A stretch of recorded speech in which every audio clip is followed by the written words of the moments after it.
Kajian Kitab.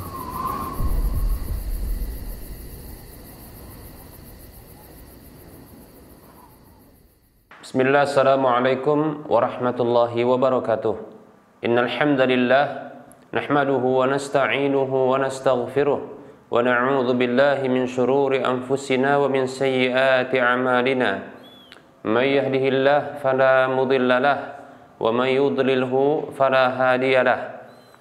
Wa ashhadu an la ilaha illallah wahdahu la syarika lah wa ashhadu anna Muhammadan abduhu wa rasuluhu sallallahu alaihi wasallam.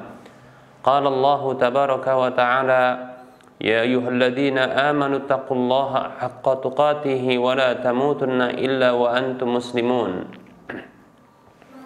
Ya ayyuhan nasu taqu rabbakumul ladzi khalaqakum min nafsin wahidah وخلق منها زوجها وبث منهما رجالا كثيرا ونساء واتقوا الله الذي تساءلون به والأرحام إن الله كان عليكم رقيبا يا أيها الذين آمنوا اتقوا الله وقولوا قولا سديدا يصلح لكم أعمالكم ويغفر لكم ذنوبكم ومن يطع الله ورسوله فقد فاز فوزا عظيما أما بعد فإن أصدق الحديث كتاب الله وخير الهدى هدى رسول الله صلى الله عليه وسلم وشر الأمور محدثاتها وكل محدثة بدعة وكل بدعة ضلالة وكل ضلالة في النار. Para muslim, para hamba Allah rahimani wa rahimakumullah. Alhamdulillah, segala puji hanya untuk Allah tabaraka wa ta'ala atas semua nikmat yang Allah berikan. Salawat dan salam kita ucapkan untuk Rasulullah sallallahu alaihi wasallam. Semoga Allah subhanahu wa ta'ala senantiasa memberikan kebaikan, memberikan kenikmatan, memberikan kebahagiaan dalam kehidupan dunia dan akhirat kita, sekaligus menjauhkan kita dari segala keburukan dalam kehidupan dunia dan akhirat kita. Para pemirsa Rosyad TV dan para pendengar Radio Medan Mengaji serta para pemirsa media-media sunnah yang turut serta menyiarkan kajian ini, kita lanjutkan pembahasan kitab Minhajul Muslim di bab yang keempat tentang ibadah, dan kita membahas tentang perkara-perkara yang diwajibkan dalam berwudu. Setelah kita bahas pada pertemuan yang lalu yaitu niat, dan niat ini termasuk syarat sahnya dari sebuah ibadah termasuk adalah wudu. Berikutnya kita akan sebutkan hal yang diwajibkan dalam wudu untuk dilakukan, yaitu ghuslul wajhi, yaitu mengusap wajah, membasuh wajah. Perlu diketahui adalah di sini membasuh wajah. Demikian. Baik para hamba Allah rahimani wa rahimakumullah. Batasan wajah dari atas ke bawah adalah dari tumbuhnya rambut sampai ke bawah, yaitu pangkal leher, atau kita katakan batasan dengan jakun jakun kita atau pangkal leher kita. Nah, itu batasan dari wajah atas ke bawah. Adapun dari samping kanan ke kiri atau lebarnya itu adalah dari anak telinga ke anak telinga yang lainnya. Demikian Adapun rahang, tulang rahang, nah ini juga termasuk bagian dari wajah. Demikian. Baik para hamba Allah rahimani wa rahimakumullah. Nah, itu adalah wajah, wajib untuk dibasuh. Demikian. Berikutnya yang wajib dibasuh adalah kedua tangan sampai siku. Kedua tangan sampai kedua siku. Demikian. Kedua tangan sampai kedua siku, dan siku itu masuk bahagian dari yang wajib dibasuh. Demikian, yaitu tangan, ujung tangan sampai siku kita. dari siku ini termasuk yang dibasuh, ya, bukan hanya awalnya saja, ya, tapi termasuk yang dibasuh. Demikian. Kemudian yang berikutnya adalah, ya, mengusap kepala, ya, mengusap kepala. Walaupun para ulama berbeda pendapat tentang apa yang wajib untuk dibasuh dari kepala tersebut, ya, maka menurut pendapat yang kuat adalah seluruh kepala, yang dimulai, ya, dari kening sampai batas kening, ya, sampai pangkal leher, demikian, ya, atau pangkal tengkuk, kita katakan pangkal tengkuk belakang, ya, leher belakang, tengkuk, ya, demikian, ya, keseluruhan kepala itu, ya, yang dimulai dari, ya, bagian depan, ya, yaitu bagian depan kepala, kening kita, kemudian sampai tengkuk kita, demikian, yaitu leher bagian belakang. Namun leher tidak termasuk yang dibasuh, ya, atau diusap, tidak, sesuatu yang bukan wajib untuk diusap, ya, tapi hanya sampai pangkal tengkuknya saja. Baik para hamba Allah rahimani wa rahimakumullah. Sebahagian ulama yang lain, ya, menyatakan bolehnya untuk mengusap sebahagian dari kepala, tidak keseluruhan, ya, diantaranya dalam mazhab Syafi'i, demikian. Bahkan, ya, sebagian itu dicukupkan dengan 3 helai rambut saja, demikian. Namun dalam mazhab Syafi'i seperti yang pernah kita sampaikan, ya, bahwa mengusap keseluruhan kepala merupakan afdol, ya, perkara yang afdol untuk dilakukan, demikian. Baik para hamba Allah rahimani wa rahimakumullah. Kemudian berikutnya adalah membasuh kaki sampai mata kaki, ya, membasuh kaki sampai mata kaki, yaitu menjadikan mata kaki itu bahagian dari yang dibasuh, demikian, ya. Nah, untuk dalil dari perkara-perkara ini, yaitu keempat perkara ini, adalah firman Allah Subhanahu wa taala dalam surah Al-Maidah ayat 6. Allah berfirman, "A'udzu billahi minasyaitonir rajim. Ya ayyuhalladzina amanu idza qumtum ilas salati faghsilu wujuhakum wa aydiyakum ilal marafiqi wamsahu biru'usikum wa arjulakum ilal ka'bain."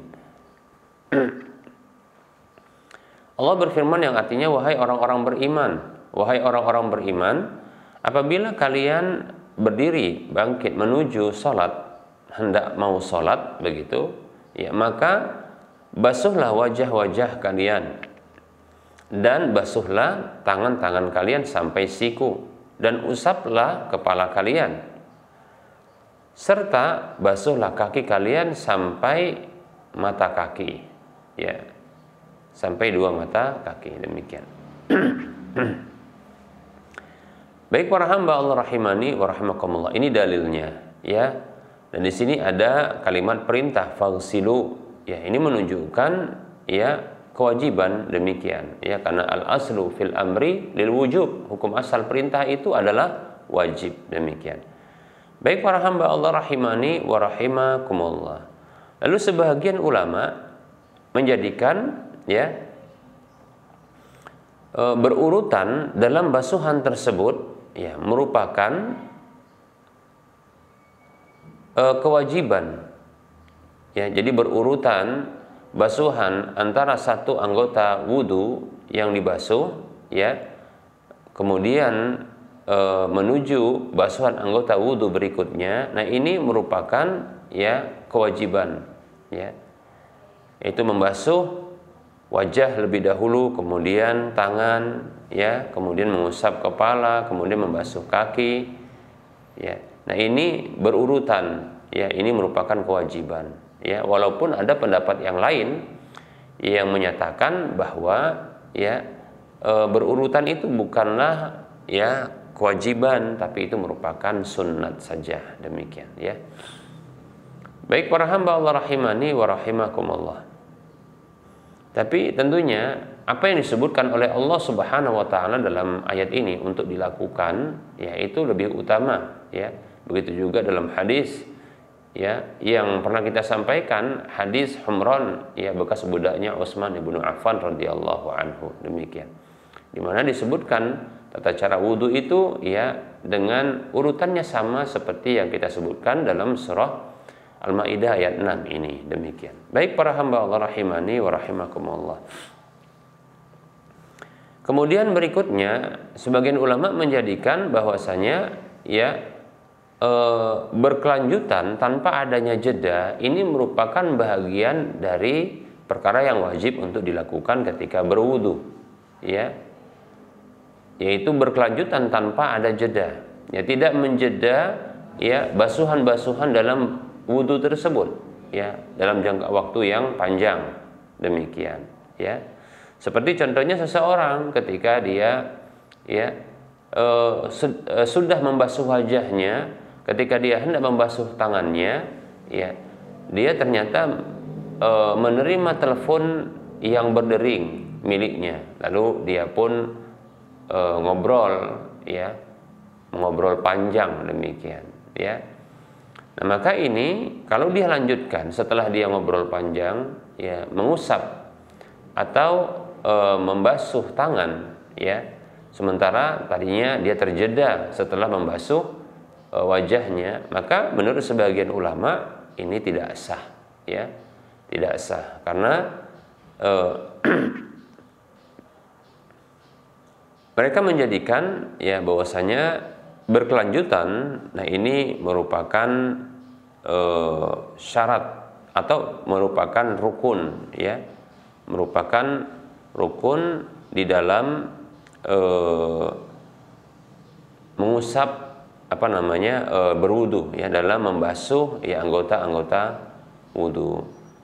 Baik para hamba Allah rahimani wa rahimakumullah, dalil yang menunjukkan hal ini ya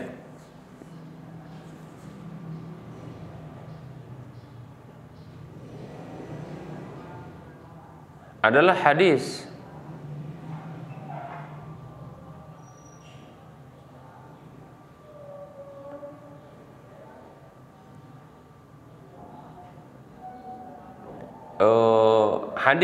di mana hadis ini diriwayatkan oleh Imam Abu Daud, Imam Ahmad, disahihkan oleh Syekh Al-Albani rahimahullahu taala dalam Irwaul Ghalil, ya, di mana anna Nabiy sallallahu alaihi wasallam ra'a rajulan yusalli fi dhahri qadamaihi lum'atu ya qadri dirhami lam yusibha al-ma'u fa amarahu an-nabiy sallallahu alaihi wasallam an yu'ida al-wudu'a was-salata.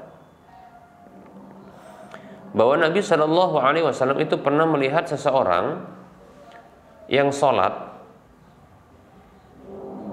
sementara di punggung kaki atau di punggung dari tumitnya itu ada seukuran 1 logam dirham. Ya, 1 logam dirham yang belum kena air. Jadi nampak, ya, namanya orang baru wudu, terkadang bagian kulit yang tidak kena air itu kelihatan banget, ya, kelihatan dia, ya, terlihat sekali, ya, antara dia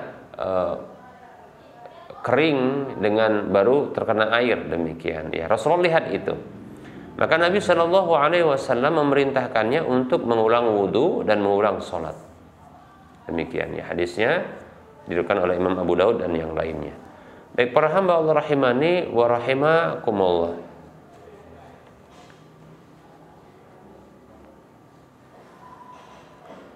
Begitu juga ada hadis yang lain, hadis yang diriwayatkan oleh Imam Muslim, Ibnu Majah dan Imam Ahmad, dari sahabat Umar bin Khattab radhiyallahu anhu, anna rajulan tawaddaa fataraka mawdi'a dhufrin ya ala qadamaihi fa absarahu an-nabiy sallallahu alaihi wasallam faqala irji fa ahsin ya wudu'aka faraja'a thumma shalla. Rasulullah sallallahu alaihi wasallam Umar radhiyallahu an itu pernah melihat, ya, atau Rasulullah sallallahu alaihi wasallam itu pernah melihat ya, Rasulullah pernah melihat ada seseorang laki-laki yang berwudu, namun dia meninggalkan seukuran kuku pada kedua tumitnya, yaitu ada seukuran ya bagian seukuran kuku yang dia tidak terkena basuhan air wudu pada tumitnya. Lalu Nabi SAW melihatnya dan mengatakan kepadanya, irji fa ahsin wudu'aka, kembali dan perbaguslah wudu'mu. Lalu faraja'a, dia pun kembali, summa shalla, kemudian dia pun sholat. Demikian ya. Baik para hamba Allah rahimani wa rahimakumullah. Nah, kalaulah ya jeda itu tidak bermasalah ya, tidaklah merupakan kewajiban. Jeda itu tidaklah merupakan kewajiban ya, atau jeda itu tidaklah merupakan masalah di dalam urutan berwudu, maka Rasulullah SAW tentunya ya cukup memberikan ya perintah kepadanya untuk membasuh pada bahagian anggota wudu yang belum sempurna basuhannya. Mestinya Rasulullah SAW itu memerintahkan kepadanya untuk mengenakan air, yaitu menyiramkan air pada ya tumit yang belum terkena air wudu tersebut. Namun dikarenakan ini sudah berjeda yaitu dari mulai dia selesai sholat, mulai dari dia selesai berwudu sampai dia bersiap-siap untuk sholat. Ya, bersiap-siap untuk sholat. Demikian. Nah, jeda seperti ini ya mengakibatkan ya wudu yang dilakukan dengan basuhan yang tidak sempurna pada kaki kemudian terjeda ya. Nah, ini membuat tidak sempurnanya wudu awal tersebut. Kemudian karena terjeda, maka ini membuat wudu yang pertama pun itu ya tidak mencukupi untuk mengangkat hadas kecil. Nah, seperti itu. Sehingga Rasulullah perintahkan untuk ya mengulangi wudu, untuk memperbagus wudu. Demikian. Baik para hamba Allah rahimani wa rahimakumullah ya. Nah, kalaulah ya tidak berjeda ya, itu bukanlah merupakan kewajiban dalam berwudu, maka tentunya Rasulullah cukup ya untuk memerintahkannya membasahi tumitnya saja. Tapi ya tidak berjeda dalam berwudu ya, yaitu membasuh satu bahagian berkelanjutan ya, menyempurnakannya pada bagian berikutnya. Ini menunjukkan bahwasanya itu kewajiban. Demikian ya, seperti itu ya. Baik. Nah, ini cara berdalil ya, cara berdalilnya. Jadi berkelanjutan tanpa jeda dalam berwudu tersebut ini merupakan perkara yang wajib. Kalaulah tidak wajib ya, maka Rasulullah cukup memerintahkan kepada orang yang belum sempurna wudunya tersebut untuk membasahi tumitnya. Begitu caranya ya, cara memahami dalil tersebut. Baik para hamba Allah rahimani wa rahimakumullah.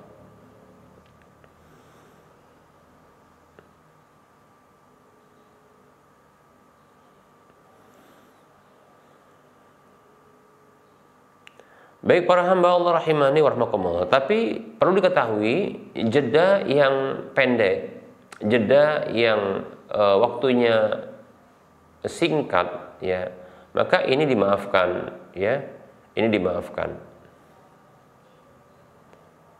Adapun jeda yang panjang seperti tadi kita dapatkan di dalam hadis, di mana seseorang dia sudah berwudu tapi tidak sempurna, lalu dia bersiap-siap untuk sholat. Nah, perlu diketahui ya, tempat wudunya di zaman Rasulullah itu jauh ya, jauh dari tempat sholat. Nah, demikian. Bisa jadi wudunya di rumah, bisa jadi wudunya di sumur yang jauh dari tempat sholat. Demikian. Nah, ini jeda yang panjang. Dalam hadis yang pertama yang kita sebutkan, bahkan ini sudah selesai sholat ya sudah selesai sholat, ya, mulai dari dia berwudu, selesai berwudu, kemudian dia selesai sholat, lalu Rasulullah lihat, ya, ada seukuran, ya, logam dirham yang belum kena basuhan air wudu pada tumitnya. Demikian. Ini tentunya jeda yang panjang, sehingga, ya, ini tidak dimaafkan. Diperintahkan oleh Rasulullah SAW untuk mengulangi wudu dan sholatnya. Demikian. Baik. Para hamba Allah rahimani wa rahimakumullah.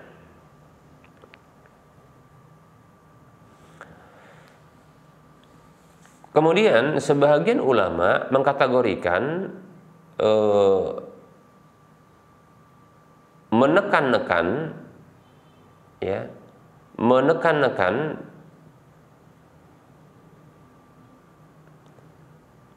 anggota basuhan wudu ini merupakan kewajiban, ya, merupakan kewajiban. Mengapa? Ini agar, ya, menyampaikan air itu ke seluruh anggota wudu, demikian, ya.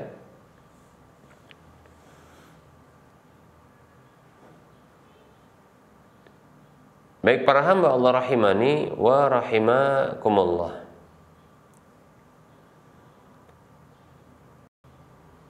Jadi menekan ya, anggota basuhan wudu ini menurut sebagian ulama merupakan, ya, kewajiban, ya, kewajiban. Memang dalam hal-hal yang wajib ini para ulama mereka berbeda pendapat, ya, demikian. Dalil yang menunjukkan hal ini adalah hadis Abdullah bin Zaid radhiyallahu anhu yang mengatakan ra'aitun nabiyya sallallahu alaihi wasallam yatawaddau faja'ala yadluku dhira'aihi. Hadis ini hadis yang dikeluarkan oleh Imam Ibnu Hibban dan Baihaqi. Kata Abdullah bin Zaid radhiyallahu anhu, aku melihat Nabi sallallahu alaihi wasallam berwudu, lalu beliau mulai menekan-nekan zira'nya, yaitu lengan, ya. Ya, ini tangan beliau, ya. Ditekan itu maksudnya adalah meratakan air, ya, bukan hanya sekedar dikenakan air, tapi dia ditekan untuk sampainya air tersebut pada kulit basuhan wudu. Demikian, ya, demikian. Lebih-lebih orang yang memiliki kulit kering, ya, ini terkadang butuh untuk menekannya, ya, menekan, meratakan, ya, air tersebut. Demikian, ya. Baik para hamba Allah rahimani wa rahimakumullah. Baik, ya. Jadi untuk penjelasan berikutnya kita akan mengetahui beberapa hal yang diperdebatkan oleh para ulama nantinya terkait dengan wudu ini, ya. Yang jelas para ulama sepakat, ya, bahwasanya, ya, niat, kemudian membasuh wajah, membasuh tangan sampai siku, kemudian mengusap kepala, kemudian membasuh kaki sampai mata kaki. Nah, ini sepakat para ulama ini adalah perkara yang diwajibkan. Bahkan, ya, sebagian ulama menyatakan ini adalah bagian dari rukun. Demikian. Adapun ulama yang lain menjadikan niat itu sebagai syarat sahnya. Demikian, ya. Jadi sepakat ini hal yang wajib untuk dilakukan. Adapun hal-hal yang diperdebatkan oleh para ulama, ya, seperti contohnya berurutan, ya, dalam berwudu tersebut, demikian pula, ya, berkelanjutan, ya, di dalam berkelanjutan tanpa jeda di dalam, ya, membasuh anggota-anggota wudu tersebut. Demikian, ya, ini diperdebatkan. Begitu juga apa yang kita sampaikan tadi itu terkait dengan menekan-nekan, ya, anggota wudu yang dibasuh. Nah, seperti itu. Baik para hamba Allah rahimani wa rahimakumullah. Insyaallah taala kita akan lanjutkan pada waktu mendatang terkait dengan hal-hal yang lainnya yang sebagian ulama yang menyatakan itu sebagai sunnah-sunnah wudu, sebagian yang lain itu menyatakan adalah hal-hal yang diwajibkan dalam wudu. Demikian, ya. Baik para hamba Allah rahimani wa rahimakumullah. Kita cukupkan untuk penyampaian materi. Insyaallah taala kita akan lanjutkan pada pertemuan yang akan datang. Kita buka sesi soal jawab. Baik para hamba Allah rahimani wa rahimakumullah,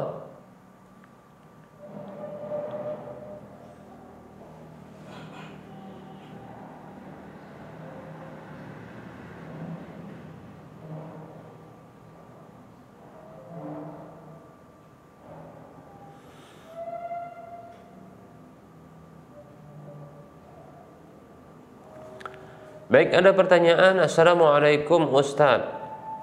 Semoga Allah melimpahkan ilmu dengan penuh berkahan, ya, dan Allah berikan pemahaman agama, ya, yang menjadikan itu sebagai kebaikan bagi umat. Amin ya rabbal alamin. Saya ingin bertanya,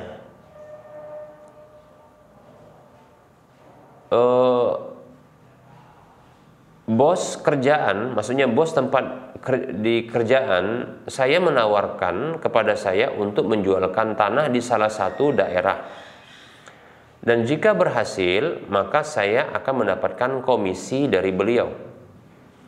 Penawaran komisi cukup besar, tapi saya mau coba iklankan. Bos saya bilang buat saja take over. Take over. Take itu mengambil, over pemindahan. Pengambilan alih, ya. Apakah diperbolehkan menjual tanah yang masih dicicil, Ustaz?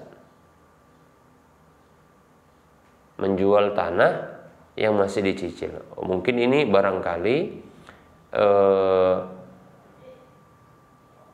tanah tersebut itu dalam proses pembayaran. Nah, mungkin begitu ya. Dicicil, dibayar, ya. Tapi dijual dengan cara dialihkan begitu barangkali, ya. Baik, ya. Ya, kita mencoba untuk menjawab, mudah-mudahan ini sesuai dengan kondisi sebenarnya dari pertanyaan tersebut. Bismillah, waalaikumsalam warahmatullahi wabarakatuh. Semoga Allah subhanahu wa ta'ala juga memberikan semua kebaikan, ya, kepada sang penanya ini di mana saja berada. Amin ya rabbal alamin. Perlu diketahui bahwasanya barang yang sudah dijual walaupun dia masih dalam proses cicilan, ketahui bahwasanya barang tersebut sudah berpindah kepemilikannya kepada sang pembeli. Jual beli dengan pembayaran cicil, ya, sesungguhnya adalah sah selama tidak ada pelanggaran-pelanggaran yang lain, ya. Jual beli dengan pembayaran cicil, ya, ini termasuk disebut dengan bai'ut taqsid, yaitu jual beli dengan pembayaran, ya, cicil. Nah, seperti itu, ya. Nah, ini ketahui sah jual belinya, ya. Jika tidak ada pelanggaran yang lain, maka sah jual belinya, ya. Maka barang tersebut telah berpindah kepemilikannya kepada sang pembeli. Adapun, ya, sang penjual berhak, ya, terhadap, ya, nilai harga barang tersebut, ya. Demikian. Nah, apabila dibayar dengan cicil, maka pembeli itu memiliki hutang, ya, sejumlah besaran cicilan yang disepakati, ya, kepada sang penjual. Demikian. Nah, seperti itu. Adapun barang, walaupun dalam proses cicil, itu sudah beralih kepemilikannya kepada sang pembeli, ya. Nah, apabila sudah beralih kepemilikannya kepada sang pembeli, di mana dia sudah menerima barang, atau dia menerima kunci bila barang tersebut ternyata barang yang dijual belikan itu punya kunci, ada kuncinya, atau menerima surat, ya, surat kepemilikan, atau kita katakan adalah surat bukti, ya, jual beli. Demikian, itu sudah dimilikinya, ya, maka boleh bagi dia untuk menjualkan kembali, ya, boleh baginya untuk menjualkan kembali. Yang tidak boleh kalau ternyata belum sempurna kepemilikannya, belum dia serah terimakan kepada dirinya, belum dia terima barang itu, ya. Kalau dia sudah punya, sudah diserah terimakan kepadanya, ya, Baik itu tadi kuncinya dia pegang atau bukti pembeliannya sudah dia diserahkan kepadanya. Nah, seperti itu, ya. Atau tidak perlu hal itu, barangnya langsung bisa dipegang contohnya. Kalau dalam kasus yang ditanyakan ini adalah lahan atau tanah, biasanya ada bukti jual belinya, bukti jual belinya itu sudah dia pegang, maka boleh bagi dia untuk menjualkan kembali, ya. Rasulullah SAW pernah bersabda, ya, mani bata'a ta'aman fala yabi'hu hatta yaqbidahu, ya. Hadisnya riwayat Bukhari Muslim kalau tidak salah, ya. Rasulullah mengatakan sallallahu alaihi wasallam, siapa saja yang membeli makanan, Ibnu Abbas mengatakan radhiyallahu anhuma, aku meyakini segala sesuatu itu seperti makanan. Berarti siapa saja yang membeli sesuatu apa saja, barang dagangan, ya, janganlah dia menjual kembali sampai hatta yakbidahu, sampai dia serah terimakan kepadanya, yaitu sampai dia menerima serah terima barang tersebut. Barang itu sudah di tangannya, maka boleh dia jual. Demikian. Nah, seperti itu, ya. Nah, oleh karenanya kalau memang demikian, ya, tanah itu memang sudah dimilikinya, ya. Hanya saja sang bos ini atau si bos ini, pimpinan pimpinan dalam kerjaannya ini, dia kewajibannya adalah mencicilnya, ya. Maka tidak mengapa dia wakilkan kepada orang lain, dia atau orang lain, yaitu menjualkan barang yang sudah dibelinya itu, walaupun dia punya hutang untuk mencicilnya. Demikian, ya. Wallahu ta'ala a'lam.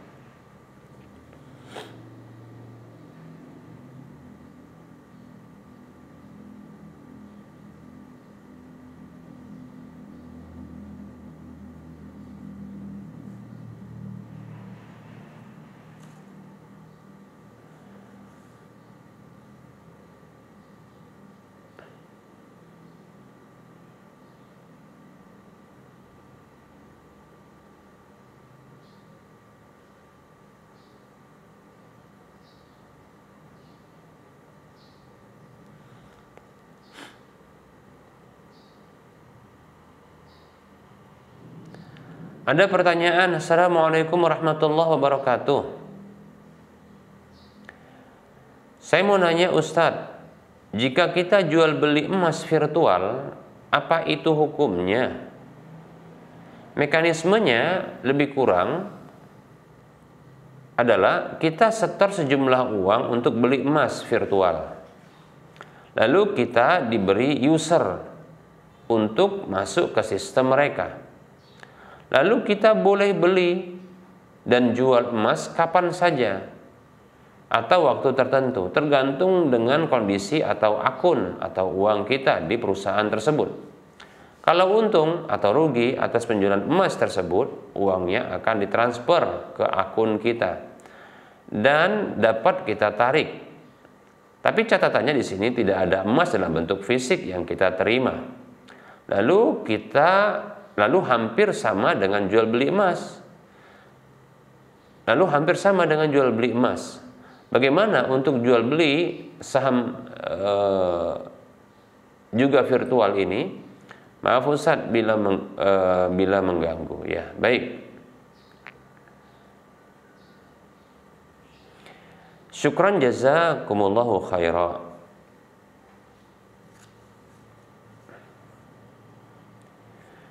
Bismillah, waalaikumsalam warahmatullahi wabarakatuh. Jual beli emas, ya. Jual beli emas yang dipahami adalah, ya, membeli emas atau menjual emas itu dengan mata uang, ya, dengan mata uang. Jadi jual beli mata uang dengan emas, barter emas dengan mata uang, demikian. Kalau di Indonesia maka dengan rupiah, kalau di luar negeri maka sesuai dengan mata uang yang berlaku ketika itu, ya, bisa dengan dolar, ya, bisa dengan yen dan seterusnya, demikian. Nah, jual beli seperti ini adalah termasuk jual beli barang-barang ribawi atau komoditas ribawi. Apa itu komoditas ribawi? Adalah barang-barang yang apabila ditransaksikan ya dengan tidak memenuhi syarat-syarat syar'inya maka akan jatuh kepada riba. Itulah barang-barang ribawi. Barang-barang ribawi itu disebutkan oleh Rasulullah SAW dalam hadis yang diriwayatkan oleh Imam Muslim dari sahabat Ubadah bin Samit radhiyallahu anhu. Itu ada 6, ya, ada 6 asalnya, ya. Rasulullah mengatakan sallallahu alaihi wasallam, "Adz-dzahabu bidz-dzahabi," emas dengan emas, ini 1. Kemudian wal fiddatu bil fiddati, perak dengan perak, ini 2. Disamakan dengan itu, para ulama menyamakan emas dengan perak adalah ya alat tukar, yaitu mata-mata uang yang berlaku di setiap zaman dan di setiap tempat. Maka itu disamakan dengan emas dan perak, karena di zaman Nabi SAW emas dan perak itu berlaku sebagai alat tukar. Emas disebut dengan dinar, perak disebut dengan dirham. Ini 2. Ini 2 ya, 2 komoditas ribawi. Berikutnya Rasulullah menyebutkan, ya, kita ulangi, ini 2 barang ribawi yang para ulama menyamakan dengan itu adalah alat-alat tukar yang berlaku di setiap negara dan di setiap tempat, di setiap waktu, ya. Itulah dia mata-mata uang. Kemudian Rasulullah menyebutkan wal burru bil burri, ya, yaitu biji merah dengan biji merah, yaitu semacam gandum yang berwarna merah. Kemudian wasyairu bisyairi, ya. Kemudian adalah syair, gandum yang berwarna putih dengan gandum yang berwarna putih juga. Kemudian wat tamru bit tamri, yaitu kurma dengan kurma. Kemudian ya wal milhu bil milhi, garam dengan garam. Para ulama untuk keempat hal ini setelah emas dan perak, kita ulangi apa keempat itu adalah biji merah, kemudian gandum, kurma dan garam. Para ulama mengkiaskan atau menyamakan ya itu dengan bahan makanan pokok yang bisa disimpan, ditakar dan ditimbang. Demikian. Nah, seperti itu. Ini bahan makanan pokok seperti beras saat ini. Baik para hamba Allah rahimani wa rahmakumullah. Nah, Rasulullah SAW menyebutkan itu ada 6 ya bahan barang-barang ribawi, 6 ya. Lalu para ulama menyamakan ya saat ini dengan ya mata-mata uang, kemudian bahan makanan pokok. Nah, kalau sejenis pertukarannya atau barterannya atau transaksinya sejenis seperti yang disebutkan Rasulullah tadi, emas dengan emas, perak dengan perak, kalau begitu dolar dengan dolar, kemudian yen dengan yen atau rupiah dengan rupiah. Kalau dia bahan makanan, beras dengan beras, gandum dengan gandum, begitu kurma dengan kurma, maka syaratnya Rasulullah menyebutkan ada 2, sawaan bisawain, mislan bimislin, sama serupa, yaitu sama dalam takaran, serupa dalam timbangan, yaitu sama dalam kuantitasnya, nilainya, demikian. Kemudian syarat yang kedua adalah yadan biyadin, kontan. Lalu Rasulullah menyebutkan wa idza ikhtalafat hadhil asnafu, kalau berbeda-beda jenis ini, artinya kalau dia diberlakukan ya transaksinya dengan berbeda, seperti dalam kasus yang ditanyakan ini, ya, itu mata uang dengan emas itu berbeda jenis, tapi masih dalam satu kategori, yaitu kategori dia alat tukar, demikian. Maka Rasulullah mengatakan sallallahu alaihi wasallam, fabi'u kaifa syi'tum, ya, maka jualah ya bagaimanapun yang kalian kehendaki, maksudnya dengan nominal yang berbeda, demikian, silakan. Tapi syaratnya kata Rasulullah, idza kana yadan biyadin, syaratnya apabila kontan, tangan dengan tangan, maksudnya serah terimanya kontan, demikian. Hadis riwayat Muslim, demikian. Jadi ini syaratnya harus kontan.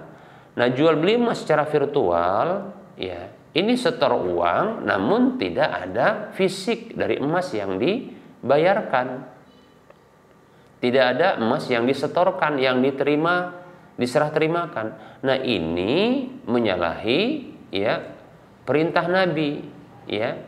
Menyalahi perintah Nabi. Pasti ada masalah kalau menyalahi perintah Nabi. Nggak boleh, ya. Nah, para ulama menyebutkan ini disebut adalah riba nasi'ah. Itu termasuk riba. Ya. Kata Rasulullah SAW, ya, apabila jual beli emas dengan perak, ya, maka silahkan, ya, wa amma nasi'atan fala. Kalau dia tertunda, maka tidak boleh. Demikian. Nah, seperti itu. Emas dan perak itu adalah dua alat tukar yang berbeda, beda jenisnya, tapi masih dalam satu kategori alat tukar, ya. Sama-sama alat pembayaran, ya. Maka kalau dia ditunda, kata Rasulullah, fala, tidak boleh. Demikian.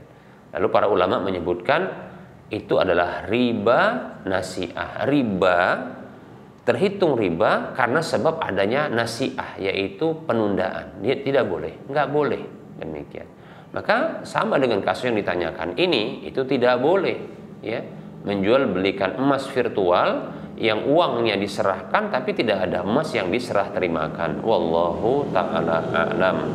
Ini termasuk apa? Riba nasi'ah. Riba loh, haram itu riba. Demikian. Wallahu a'lam.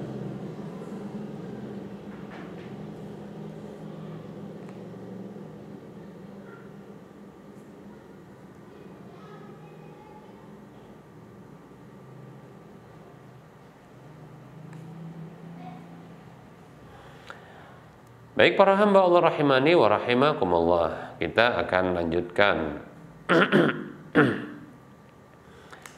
kepada pertanyaan berikutnya.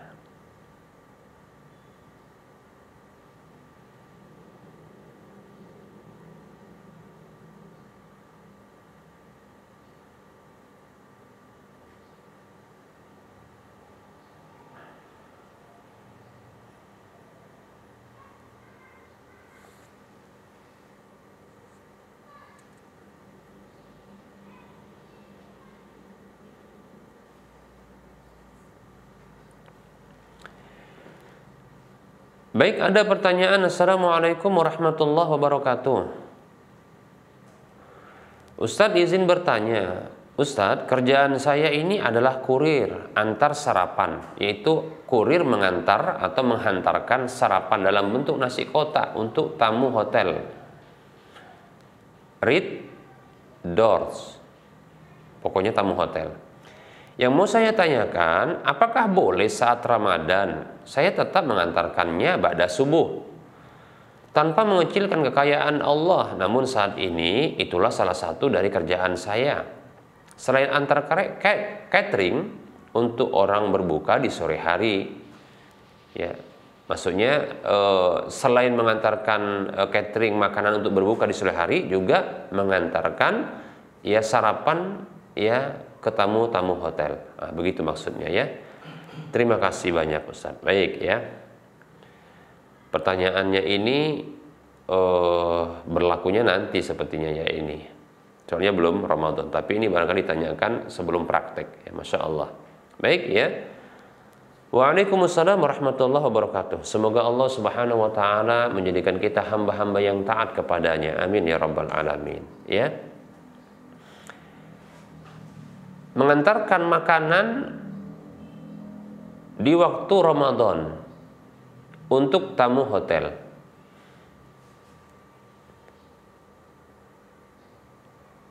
Setelah subuh, ya, berarti ini waktu sarapan, ya. Untuk kasus yang ditanyakan ini bisa berhukum boleh. Boleh dengan syarat adalah tamu hotel tersebut adalah orang yang safar. Nah, begitu. Tamu hotel tersebut adalah orang safar. Jika besar dugaan kita atau kuat dugaan kita, sang penanya ini dugaannya kuat bahwasanya orang yang bertamu di hotel ini adalah orang yang dari jauh. Orang yang jauh. Orang yang bersafar ya ke wilayah tersebut. Buktinya dia itu ya menginap di hotel. Demikian, ya. Kalau dia punya rumah di wilayah tersebut, maka tak akan menginap di hotel, kan begitu ya. Menunjukkan ini indikasi kuat dia itu adalah orang yang safar. Sementara orang yang safar itu tidak wajib berpuasa, ada dispensasi bagi dirinya untuk tidak berpuasa. Ya.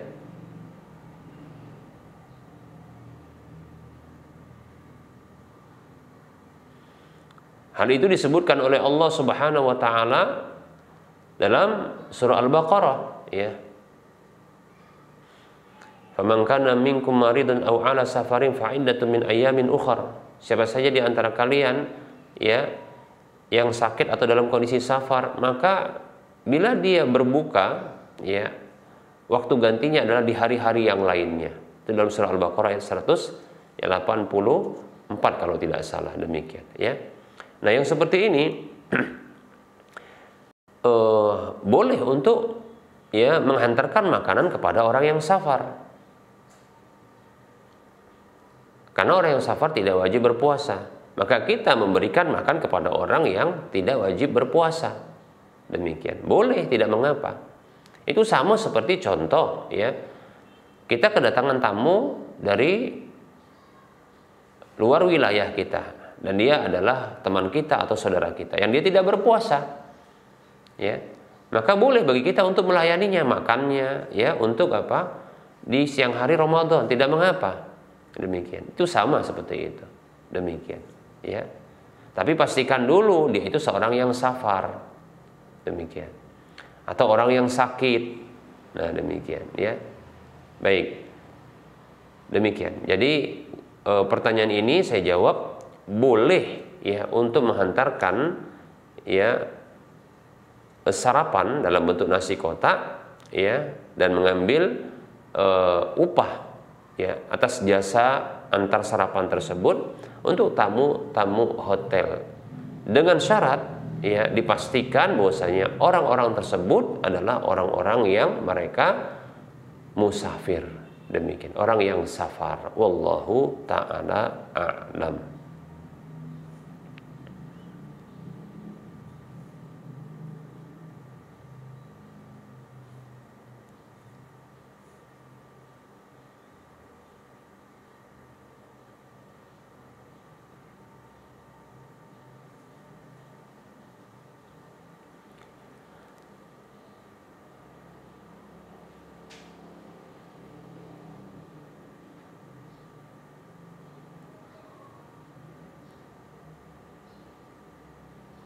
Baik para hamba Allah rahimani warahmatullah, sepertinya waktu sholat zuhur untuk wilayah Medan dan sekitarnya sudah masuk.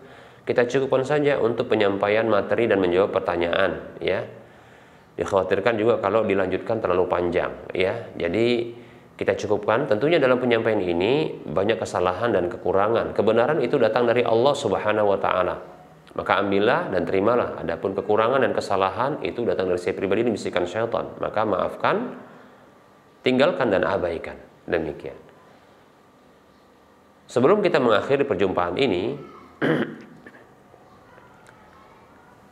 saya ucapkan, ya, mohon maaf terlebih dahulu, dan kepada Allah saya mohon ampun, dan kita memberikan motivasi kepada saudara seiman, saudara seislam semuanya. Mari kita berdonasi untuk membangun Masjid Al-Muwahhidin yang nilainya cukup fantastis. Ini butuh kerjasama kita semua, ya.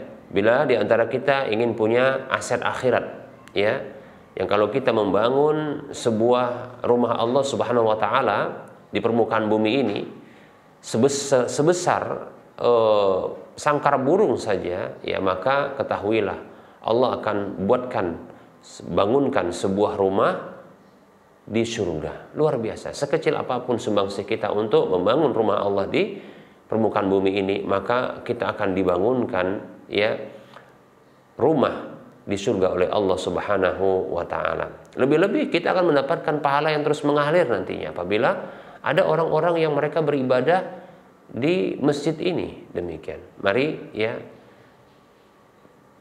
nilai fantastis dari pembangunan ini sekitar 41 miliar. Butuh, ya, butuh dukungan dari kita bersama. Mari, ya, kita turut berdonasi, kirimkan rezeki yang telah Allah titipkan kepada kita ke nomor rekening Bank Syariah Indonesia di nomor 7127485555 atas nama Yayasan Lajnah Dakwah Medan kode bank 451. Semoga Anda termotivasi dan semoga bermanfaat. Mohon maaf atas segala kekurangan. Kita ketemu lagi di lain kesempatan. Wassallallahu ala Muhammad wa ala alihi wa ashabihi ajma'in. Subhanakallahumma wa bihamdika asyhadu an la ilaha illa anta astaghfiruka wa atubu ilaika walhamdulillahi rabbil alamin. Wassalamualaikum warahmatullahi wabarakatuh.